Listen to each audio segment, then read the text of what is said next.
I'm going to show you how you can repair your iPhone Face ID not working. Now, the first thing you should always check is that you have to go ahead and go to the settings here. And then on the settings, you want to go ahead and go to the general option here. If you don't know where that is, you can go to the settings and then you can go to general here. And then on general, you want to go ahead and go to software update. Now, on software update, make sure you're on the latest version of iOS. So if you don't have the latest version of iOS, make sure to update to that because sometimes they mess up the Face ID and then updating to the latest version usually works. If that doesn't work, you want to go ahead and go to pack, and then on settings, you want to go ahead and scroll down, and then you want to go ahead and find Face ID. So go to Face ID and passcode, enter in your passcode here, and then on here, make sure Face ID is on for all of these, right? So for iPhone unlock, iTunes and App Store, contactless payment, and password autofill. Make sure all of these is on. And if that doesn't work, you can always just set up an alternate appearance, or you can reset the Face ID as well.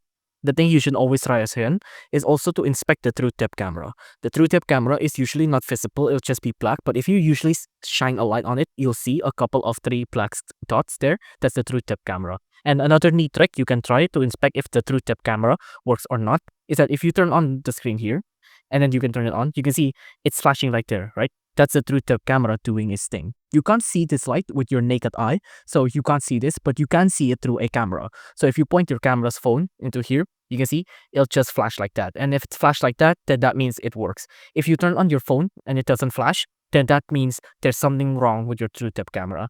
I also do recommend cleaning your true depth camera every once in a while to see if it works. The most optimal way you can clean it is with a microfiber cloth, but tissues usually work as well. So if you have tissues, just clean it like this, be very gentle about it, and then see if it works after that. Let's turn it on. You can see it works. And then on here, if that doesn't work, if Face ID doesn't work, you can go ahead and do a last resort, which is a reset. So if you want to reset it, you can go to General. And then on General, you want to go ahead and scroll all the way down. And then on Transfer or Reset iPhone, you want to tap on Reset. And then on here, you can reset all settings, or you can erase all content as well to erase your iPhone. Usually, this could fix any lingering issue, but I do not recommend this because it is a hassle to reset your iPhone and you need to pack up everything and then restore everything afterward as well.